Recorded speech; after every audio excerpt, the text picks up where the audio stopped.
Universelle Vision. V Universelle Vision.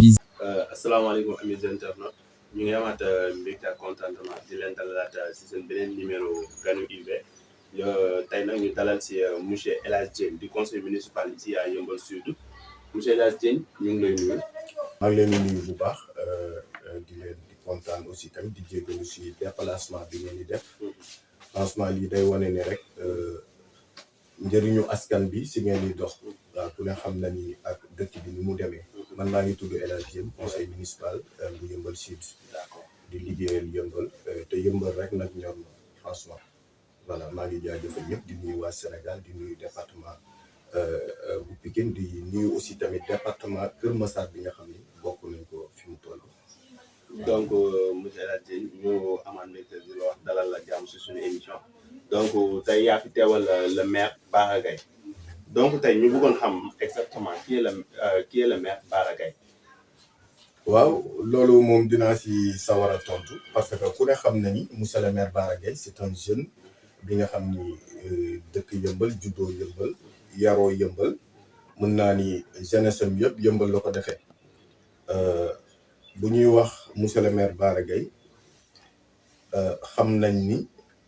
acteur développement la nekk Yeumbeul nekk jeune bu dynamique aussi moo waral ni xam nga Ablaye Wade nekkul n'importe qui bay jël Bara Gaye bu ma fàttalikoo bi ñuy ànd ak moom di ko fal Isitel man gaañu naa si gaañu bu metti si tànk bi ñuy jugee foofu loolu day wane ne rek maanaam Bara Gaye bu tey ak bu démb maanaam nit ñi lay jaaxal mais man jaaxaluma parce que dañ ko gunge démb tey soog a ñëw tey Ablaye Wade nekkul n'importe qui bay jël Bara Gaye di ko def ministre de la jeunesse nekkoon na fi ministre de la jeunesse doon tey yàggu fi waaye tamit njëriñoon na askanam muy population département de Pikine ak Yeumbeul yëpp xam nañ ni ku am fulla la ku diñ la en plus que booy toog di wax ak moom léeg-léeg day wax yoo xam ne sax dama naan ko yow da ngay reer day wax si yoo xam ni bëgg na ko def Yeumbeul mais dama naan ko yow da ngay reer mais alors que gëm naa ni bi ñu toogee ak loolu dinaa si ñëw après si par rapport ak réalisation dalay wan ni maanaam lim la doon wax loolu moo nekk si moom mu doon nit ku diñ nit ku baax nit koo xam ni man damay wax ni politique boolewuñu entre frère lañ man ak moom ay mag ak rakk lañ mun naa wax si moom lu ëpp loolu mais nag bon dañuy wax le maximum li nga xam ne moom moo ñu tax a jóg mais en tout cas daal sama waay la te dama fas yéene liggéeyal ko ba dugal ko biir palais incha allah loolu laa bëgg a sensibiliser waaye d'accord yéen am na solo donc entre temps coow li bëri trop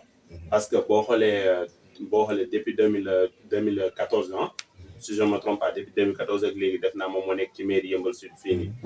coow li bëri trop parce que gars yi ñu ngi naan Bara Gaye maanaam il fait un bilan sans chiffre parce que à chaque fois boo ko laajee chiffre moom du la wax chiffre danaan def naa lii léegi est-ce que mën nga revenir un peu par rapport sur ce bilan. waaw mun naa si ñëw parce que tamit ñëpp xam nañ ni man dama bokk si conseil municipal bi bu ñu jëlalee sama diggante ak Bara Gaye dañuy wax rek li nga xam ni moom la ñu liggéey parce que bilan Bara Gaye man dama see bokk en tant que conseil municipal 2014 la ñu toog si mairie bi bu ñu xoolee Yeumbeul Yeumbeul Sud 96 lañ ko créé mais bi ñu xoolee diggante boobu ak léegi diggante 2014 jusqu'à maintenant xam nañ ni changement bu rëy am na si man ma bokk si conseil municipal dama jëlee la Bara Gaye teg ko fële parce que lépp loo xam ne liggéey na ko ñun ñoo ko bokk liggéey ko ak moom parce que nag nekkuñu ay conseil yoo xam ne dañu ñàkk fayda wala lu ñu Bara Gaye ne lii rek ñu ne ko lii ñun dañu xool intérêt population bi lépp loo xam ne Bara Gaye da ko war a def ñu xool ba xam intérêt population bi mi ngi si ñu soog ko mën a voter waa te jàpp nañ ni lépp loo xam ne def na ko luy suqali commune bi la luy suqali population bi la ku ne xam na ni Yeumbeul am na changement bu baax a baax ku ko dégg ku ko xëy na dañ dul wax li nga xam ne moom moo nekk mais lu ne fànn kenn du ko jeex Yeumbeul changé na bu baax a baax bu ñu xoolee ñun dañu amoon ay jafe-jafe yu metti biir Yeumbeul avant 2014 ku si mel ni man mi yàgg yëngu si ay association ñun bu ñu bëggaan taal lampe dañuy dem ñun ñooy jëndal suñu bopp ampoule maa ngi doon jëndee ampoule 2500 ba 5000 di ko monter sama bopp ñun diggante 2014 la ñu sentir ni Yeumbeul Sud am na maire animation yëmbal sud léegi nga ko xam diggante 2014 jusqu'à maintenant dañu amoon jafe-jafe yu metti boo xoolee fii nii lu mel ne alwaar bi afia bi dañ doon dund si jafe-jafe yu metti la preuve fii Quartier Basse fii en 2005 la fi Ablaye Wade di jële ñii bi 2005 la fii Ndandoy fii nii Quartier Basse ñu jëlee leen fi yóbbu leen Plan Jaxaay insécurité boobu ñu nekkoon parce que fii dafa tëju woon carrément bâtiment yi fa nekk man maa ko njëkk a daaneel ak sama association ànd seeg Baara Gueye moom moo ma jàppale joxoon ma ay matériel ñu daaneel bâtiment yi fi nekk parce que suñu yaay yi buñ daan xëy sax dañuy am jafe-jafe parce que kenn musu fi tàllam Baara Gueye ñëw dugal éclairage bi bu baax a baax tey sa pousse sax bu waddee di nga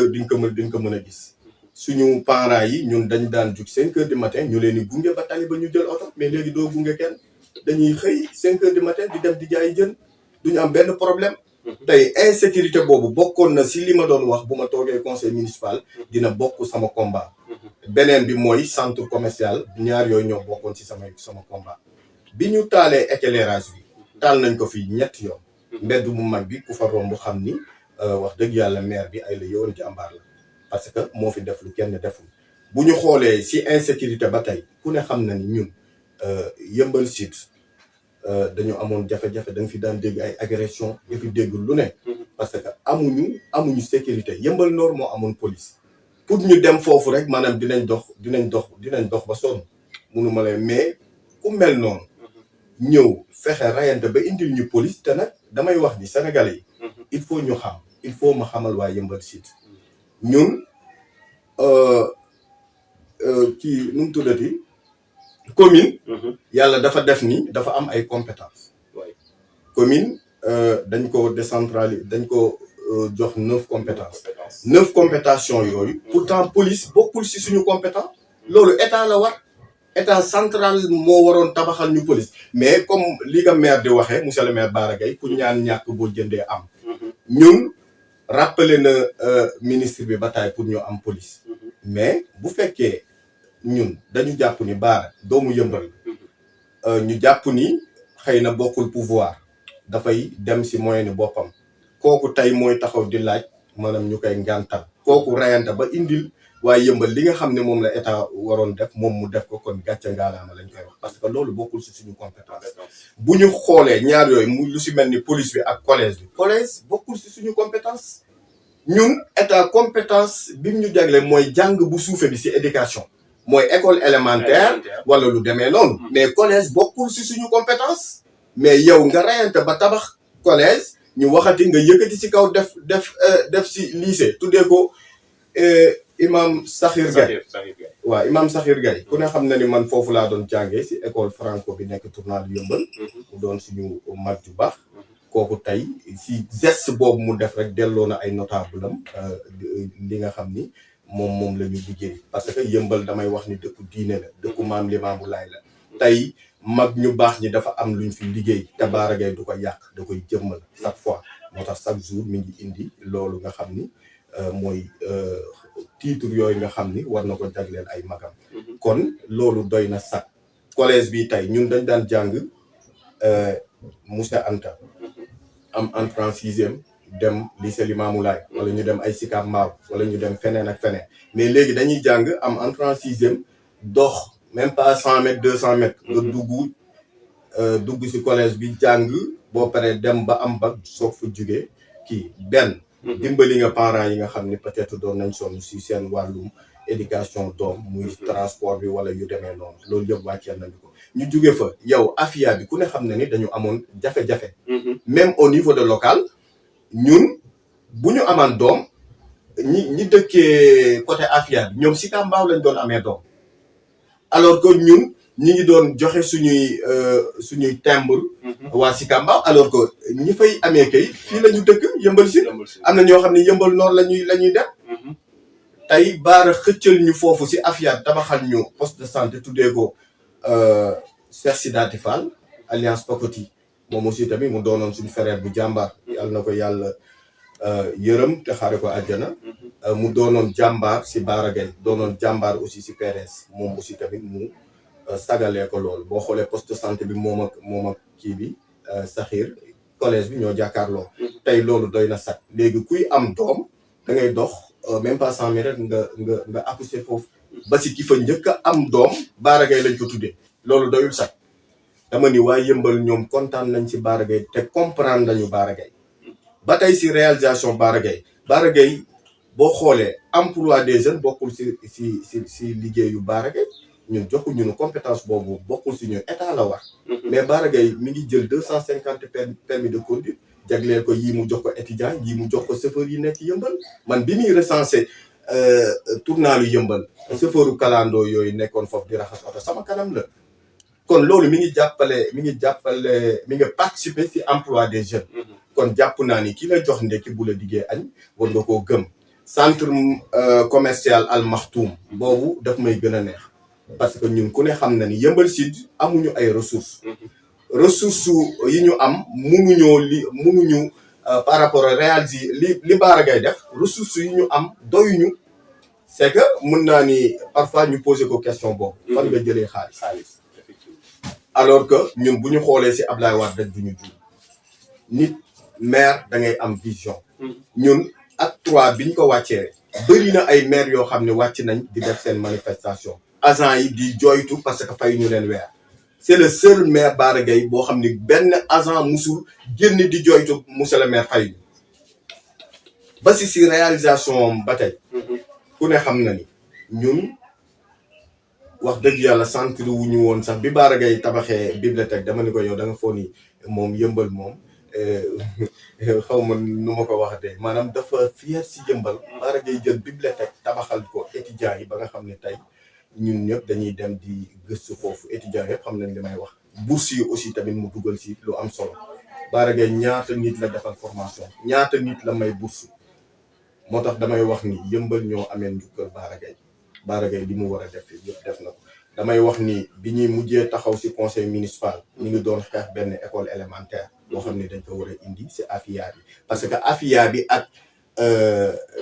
fii ni ay alwaar fii Moussa Anta nekk ak Mamar Khari ak Abdou Ndiaye xam nga yooyu lañ fi nekk yor comme école élémentaire mais comme ñoom dafay sori si ñoom te yàgg nañ ko joytu moo tax commencé nañ ko te incha allahu rabbi dina pare ñu jóge fa aussi tamit ku ne xam na ni Yëmbal dañoo bëgg sport te amuñu terrain bu ñu fubalee ñun Bara sagal bi ñu sagal war a jël terrain central maase la ko war ñu fi defal benn terrain gazon synthétique loolu ndam la pour Yëmbal parce que ñun dootuñu ñee kenn ñun dañ daan jóge fii di dem Alassane Djigo bu Pikine wala ñuy dem Sacré-Cœur di louer terrain di fay 50 000 wala ñuy dem di fay 25 000 man loolu yàgg naa ko def kon tey ku mel noonu bu gisee lu baax di ko indi sa commune kon kooku jar na jàppale waaye Yëmbal nag ñoo war a yeewu xam li nga xam ni Bara Gaye foofu la leen bëgg a yóbbu bu ñu xoolee ba tey si réalisation Bara Gaye gis nañ fi place publique bu Thierno Ndiaye ak bu Daouda Diop Alaaji Daouda Diop tey ñun ay at si ginnaaw politiciens yi dañ daan ñëw di waxtaan ak ñun di ñu nax di jël suñuy jigéen di jël suñuy yaay booy di leen yóbbu si yeneen commune di leen yóbbu si yeneen département di leen yóbbu place Lobelix sànni leen 3 mètres vax añ sax duñ si jaar bu ñu paree mbuusu beñe yu 100 francs lañ leen di séddale 8 mars bu jotaan ñoom dañuy jéggaani mais tey 8 mars dafay jot ñoom ñëpp ñu toog seen commune mu doon lu ma neex nag bu ma ko gisee bi passé dama ko gis sama yaram dafa daw parce que ñun man 31 décembre sax dama ko daan passé en ville mais léegi dootuma dem fenn fii laay toog parce que monsieur le maire Bara Gaye tabaxal nañ ñu fi ay espace yoo xam ne mën nañ fa jooyee li nga xam ni li nga xam ni mooy suñuy activité muy si diine muy si tarixa yëpp nag ñëpp fay def seen i activité muy maison de la femme ñoom ñëpp wax dëgg yàlla sagal na leen si loolu parce que ñun amuñu woon loolu ku ne xam na ne ay at si ginnaaw gis nañ foofu nga xam ne def na fa place publique par rapport ak ni mu demee woon mais da ngay gis ñoo xam ne damay jàpp ni am na yoo xam ni ñàkk bëgg sa population la am na yenn yoo xam ne affaire sabotage sincèrement ba tey ñu ñëw si li nga xam ne moom la réagir war nañu am benn terrain basket boo xam ne mi ngi nekk Farba si fi nga xam ne foofu la lawbe yi nekkoon parce que bi ñu jëlee terrain central war ko defaraat dañoo réserver benn terrain basket boo xam ne national lay doon commencé nañ ko mi ngi Farba école Abdou Ndiaye aussi tamit ku ne xam na ni Bara Gaye li mu fa yokk si wàllum classe yi monsieur Anta tamit gis nañ aussi tamit bureau directeur bi Madi Ndiaye aussi gis nañ aussi tamit li mu fa def école yëpp bu si nekk dugg na fa def fa li nga xam ni loolu moo war si classe yi voilà. Ouais, voilà, autant de réalisations ñëpp ñoo ko déggandoo. Mais ñu revenir un peu sur le bilan mooy li ma la wax sànq. Maintenant que la population demande à ce que ñu ne le maire Bara Gaye moom il fait un bilan sans chiffre maintenant ñoom dañuy demander à ce que pour ñu jox leen bilan boobu nga xamante ne moom la ñuy wax ñoom. mais xam nga bilan. est-ce que ñoom ñu koy laaj. est-ce que Bara leeralu leen si dara. non waxu leen si dara moo waral ñu koy laaj. waxu leen si dara. damay wax ni bon ñun. nëbbuñu suñu bilan. parce que suñu bilan mi ngi ne fàng. bu dee si cadre chiffre. loolu man mënaguma see wax. en tant que conseil municipal parce que nag dama am kilifa. même bu fekkee dañuy laaj bilan. defe naa ni xëy na du yëmbal ñay sànni xeer ñooy laaj bilan mais du waa yëmbal parce que waa yëmbal gis nañ bilan te gis na ñoom li ñuy laaj dëgg mooy Bara nan la def ba liggéey lii alors que ressource su commune bi demeewul noonu alors que moom tamit kàngam la parce que doomu Ablaye Wade la ku xam Ablaye Wade ak capacité am si Sénégal damay wax ni li ma doon wax rek li may lancé waa yëmbal mooy bu ñu dofloo sàggan ba jële fi Bara Gaye dinañ rëccu la daloon diggante Ablaye Wade ak Macky Sall bi Macky Sall toogee dégg nga population bi niñ doon waxee maanaam dañoo rëccu liñ fi tegee président Macky Sall loolu nag bugguma mu dal waa yëmbal bilan boobu nag defe naa ni bon loolu laa si mën a wax incha allah xëy na maire dina la génneel chiffre wala bu ñu toogaatee dinaa la génneel bu si nekk chiffre incha allah donc dégg nañ ko maintenant ñu wax ci benn anam benn aspect boo xamante ne c'est-à-dire votre programme quoi. Le programme boo nga xamante ne le maire Bara Gaye mettre na ko en place pour dem vers les élections. non ñun xam nga programme. mënul weesu ñun xam nga nit ñi ñoo nekk si politique. damay wax ni Sénégal politique seen bi moo leen sonal. ñun politique gu ñun chaque jour ñu ngi si askan bi. ñoom ñooy xaar ñi nga xam ni ñi ma mën a tuddee suñuy adversaire ñoom ñooy politique mais ñun politique gu ñu. donc vous ne faites pas de la politique. non ñun politique gu ñu. ñun dañuy liggéey dañu nekk suñu liggéey. war a décentraliser li nga xam ni maanaam caabi yi nga xam ni war nañ ko jox waa yëmbal. bu si mel ni ku ne xam na ni keroog bi ñu inauguré collège bi. lycée bi police bi ñu ngi ko war a inauguré centre commercial ñun yooyu la ñuy leeralal askan bi. maanaam Bara Gaye def na fi lii mais nañu décentraliser parce que yëmbal am na ñoo xam ni dañu dese xam ñun dañuy décentraliser par rapport ak li nga xam ni moom la Bara Gaye liggéey. bu ma nee politique gu ñu ni ñeneen ñi di politiquer man nekkuma si yooyu man nekkuma si ay politique seen ñun amaana li may wax Bara Gaye chaque jour nee naa ko boo toogoon sa bureau wala nga toog sa kër sax dañ lay falaat jarul woon sax ñuy génn ñuy wàcc si le terrain parce que waa yëmbal comprendre nañu bu ñu génnul woon la preuve keroog ministre bi ñaata yoon la génn na 2 semaines di def ay visite proximité doo fa gis kenn ay benn liñ dafay gis ay 10 personnes suñu premier génn yëmbal dafa fees dell yëmbal dafa fees dell tali yi dafa bloqué man xam naa li ma lay wax te ministre bi ñaata kii mi ngi fi moom depuis 2 mois depuis bi élection yi desee ay 3 mois mi ngi génn sa population nit ñi mënuñu ko faal di dem di kii moo tax dama naan waa yëmbal lépp lu ñu leen jox lekk leen parce que alalu baytimaan la day dem fekk mbooloo boo xam ni ay groupement de femmes ñoo fi mu sànni leen benn 300 000 boo xam ne après dañuy xëccoo seen biir moo tax ma ni ko yëmbal xiifuñu yëmbal ay góor ñoo fi nekk ay borom dignité ñoo fi nekk yëmbal kenn xiifu fi man loolu laay bañ a dégg ay yëmbal dañoo sonn dëgg la coono fépp la nekk mais damay wax ni ki la jox ndekki bu la diggee añ war nga koo gëm nañu jàppale suñu maire ñii Bara Gaye parce que moo ñu jig moo gën si ñun diggante 2014 jusqu'à maintenant xam nañ ni yëmbal changé na bu baax a baax bu ñu joxaatee beneen mandat yëmbal dafay gën a jëm sa kanam wàllum infrastructure defe naa ni fii ak at si kanam kenn dootu ko wax ñun li ñu dese mooy ay cadre de vie gën a defaraat environnement bi wala lu demee noonu te loolu defe naa ni du loo xam ne dañ koy campagne man daal pour man bon ànduma woon sax si campagne bi franchement man li may def tuddeewu ma campagne damay sensibiliser parce que man si loolu laa nekk toujours man tous les jours maa ngi liggéeyal Bara Gaye parce que nag moo gën si ñun. du ma tàyyi si moom parce que nag bu fekkoon dafa ñàkk fayda man du ma ànd ak ku ñàkk fayda man ku ne woona ma mais man deretu góor mooy daw sama yaram. te li may wax Bara Gaye chaque jour PDS bi mu nekk PDS la nekk man bu ma bëggee PDS c'est grâce à Bara Gaye moo tax ma bëgg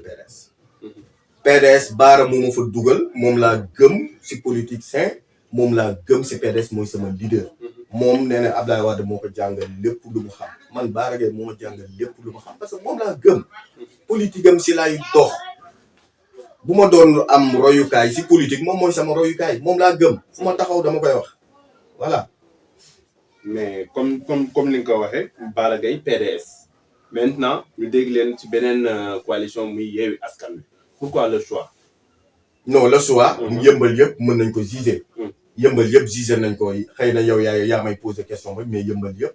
xam nañ ni élection locale il faut ñu xam ni maanaam nekkul bokkut ak élection présidentielle. ça n'a rien à voir ay affaire parti. effectivement man mii di ànd ak Bara Gaye tey bu ma neexoon ñu dem ba élection locale Bara li mu bëgg loolu laa bëgg. man bëgg naa jiite maire. wala ma jiite leneen wala ma jiite département. tey Bara Gaye bu ma àndul woon si kanam mun naa dem man aussi tamit ma poser sama candidat te ñoo bokk même PDS.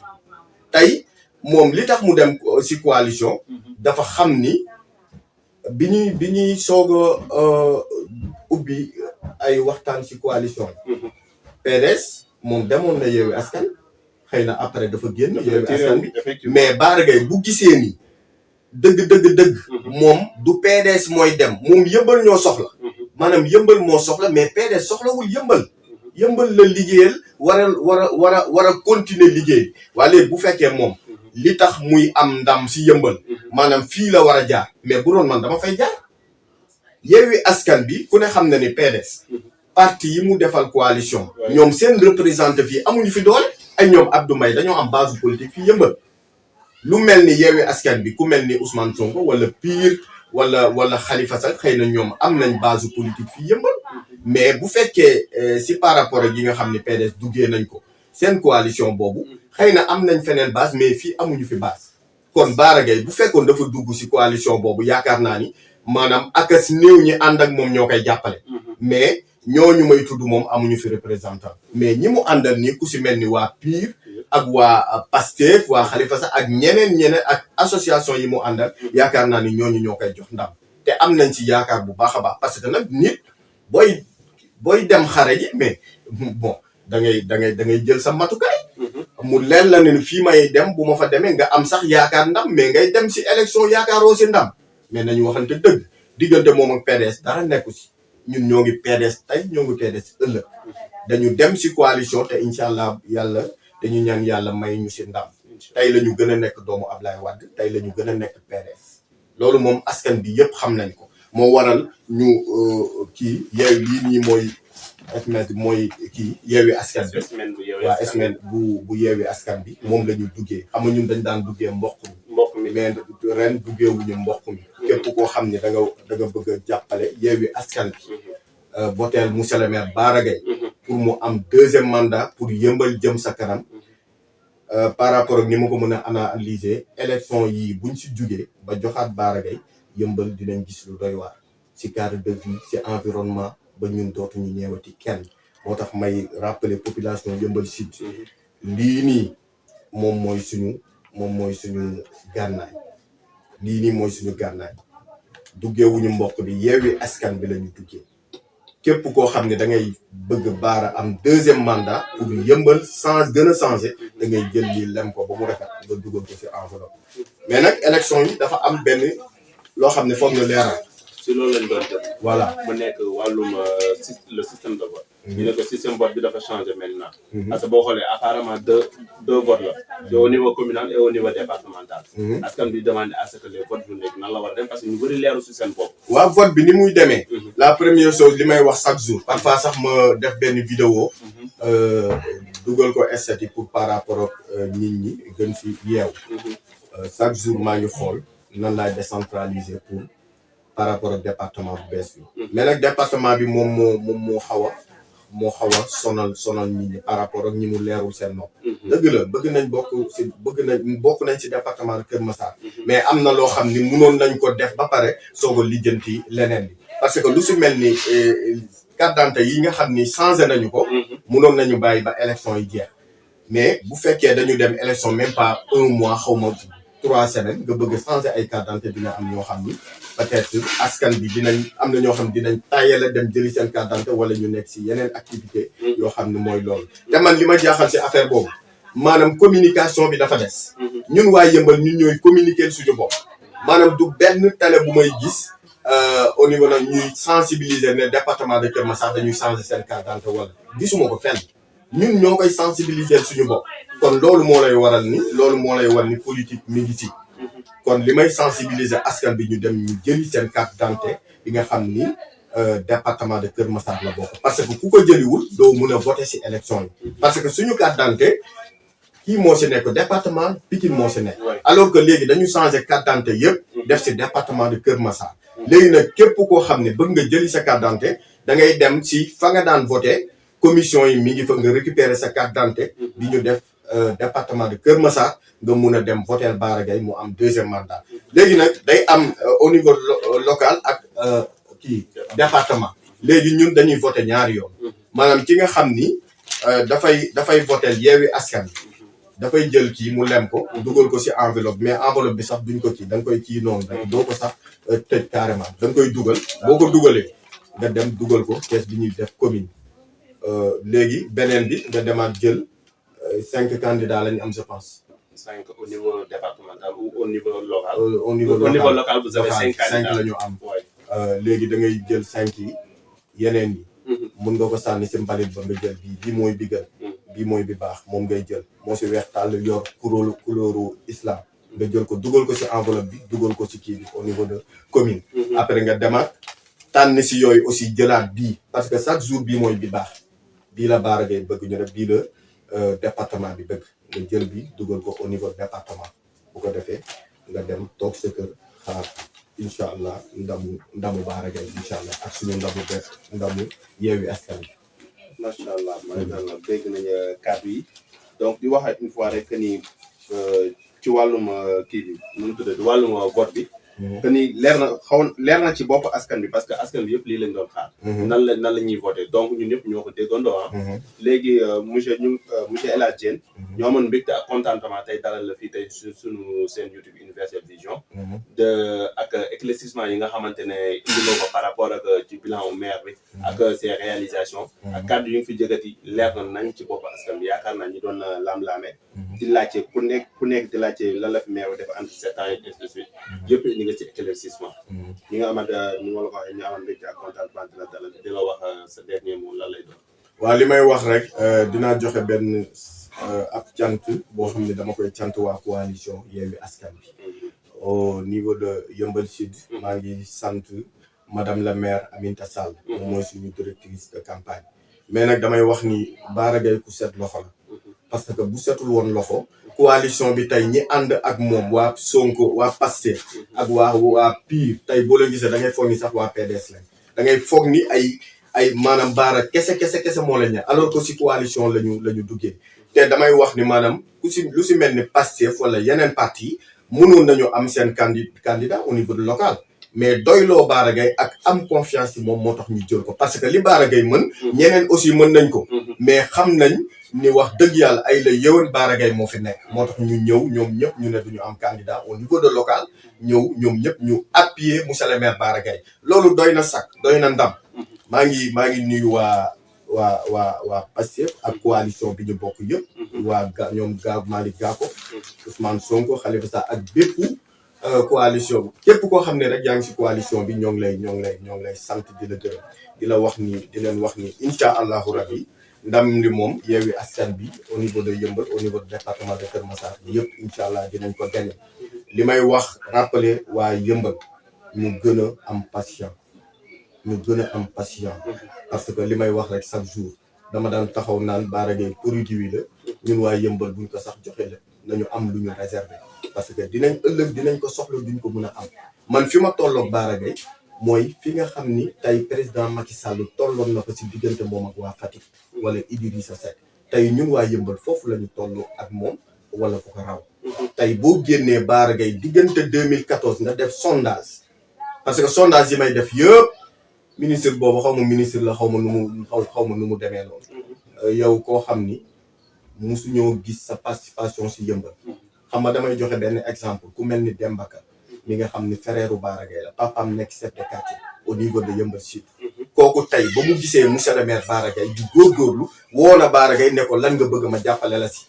moo tax si police bi moom dugal na si loxo bu baax a baax ñun loolu la ñu séntu si responsable mais Amadou lan la fi def di wër di tambaambalu si mbedd yi dama lay wax lu leer waa Yeumbeul gis nga bu ñu dof loo bay ñàkk fayda mënul weesu nga jël suñu commune bi tey la ko Amadou fii la ñuy romb dem teg fi keneen dem lijjanti ay mbiram parce que Yeumbeul ñor ko bëggul Yeumbeul loolu laay wax waa Yeumbeul nañu arrêté ministre bi du mës a falu fii candidat yi ñu am man j'ai beaucoup respect mais amul kenn ku si am capacité politique amul kenn ku si mën a yor Yeumbeul man gisuma fii adversaire u Bara Gaye parce que bi ñuy wax waxu élection man dama ni woon lan laay laam-laame mooy kan la ñu war a mën a booleeg Bara Gaye ku dóor Bara Gaye ku ne boole nañoo moom ay ñoom Modou leen gis nañ leen fi ay ñoom Cheikh Tidiane Gadio ay ñoom ku ne boole nañ ko ak moom ku ñëw ñu wulli ko bam nooy mais bii lay piree ministre bi dañ ko wulli yu nooy wulli yu metti lañ koy wulli parce que amul capacité yor Yeumbeul te mënul gën yor Yeumbeul te Yeumbeul ñàkkuñu fayda na arrêté man li ma koy wax rek mooy président Macky Sall na ko dimbali buñ ko dumoo ba pare ñu bàyyi koog ministère am parce que fii moom du fi nekk maire fii Bara Gaye moo fi moom lañ bëgg a falaat mu sagal waa Yeumbeul dimbali waa Yeumbeul tagal ñu Yeumbeul si yoon bu leer loolu la ñu fas yéene maa ngi rappelé waa population Yeumbeul Sud ñu fas yéene préparé dans seen carte d'identité dugal ko seen poste nañ ko tëj sax parce que gars yi dañu saay-saay nañ ko tëj jour élection yi ñu teel a génn midi ñu dem voter monsieur le maire Bara Gaye que le maire gagne ñu gagné élection yi incha allah Yeumbeul jëm sa kanam maa ngi koy sensibiliser population Yeumbeul Sud di leen sant di leen gërëm gis nañ seen taxawaay aussi woowuñu kenn ñun joxuñu kenn dërëm mais bu ñu génnee dafay fees dell saa bu ñu génnee da ngay xam ni Yeumbeul dañoo bëgg Bara Gaye dama doy rappeler sëñ Babacar Sy da doon wax ni xaw ma àndumaak mag ñi àndumaak ndaw ñi waaye ñun yàlla dafa def ni ñun ñëpp ndaw ñeeg mag ñëpp a ànd ak ñun loolu yàlla moo ñu ko jagleel di wax ni maanaam si profilu Bara Gaye ak si li ko yàlla may man dama naan yàlla rek moo ko may wallahi du dara man dama koy xool ba si ak ma ni ko non lii mbiru yàlla la parce que bu génnee ñi ñuy topp wala ñi ñuy waxal au contraire doo dem fenn bañ ni la maanaam si wàllum ndimbal comme ni ko ñeneen ñi di defee naan non politique sociale wala dañuy séntu wuñu si ñun dara ñun duñu jox kenn dara la preuve gis nga bi ñuy inauguré affaire bi ni mu feesee dell ñun duñu moroomu bajo ministre bi na dem toogi lambar la nekkee si dëgg te incha allah du ko gis nga ñi koy wóor di ngem ay xaw ma Modou men xaw ma kii ko kom bugguma sax tudd ñooñu bu ñu amoon capacité dañuy gagné Bara Gaye ñooñu mënuñu indil ministre de dara dañu dem toogi fii Yeumbeul Bara Gaye ko moom te incha allahu rabbi moom la ñuy falaat bu neexee yàlla maa ngi jaajëfal ñëpp di nuyu aussi tamit seen sud bi Universel TV franchement di kontaan si yéen di leen sant di leen gërëm di leen wax ni liggéey bi rafet na continuer leen si lii parce que damay wax ni sud yi bëri nañu mais dëgg-dëgg ñi siy jëriñ population bi dëgg mooy lii dugg si banlieue bi di xool jafe-jafe parce que banlieue bi dañoo sonn léeg-léeg damay xool ba si yàgg dama naan ndeysaan président Macky Sall xamul li askan bi di def lu si mel ni Yeumbeul ak yeneen banlieue yi nga xam dañuy dund ay jafe-jafe yu metti yoo xam ni mooy loolu te Bara Gaye xam na loolu te incha allahu rabbi dina saafara ñëpp maa ngi sant ñëpp di gërëm ñëpp jaa ngeen jëf. Merci beaucoup monsieur Diène ce fut un plaisir ñu dalal tey El Hadj Diène du conseil municipal fii ci Yeumbeul Sud di leen wax à chaque fois ni lay demee si seen émission Ganu UV di leen dig daje à la prochaine te di leen wax merci beaucoup aussi. Merci. V Universel Vision. V Universel Vision.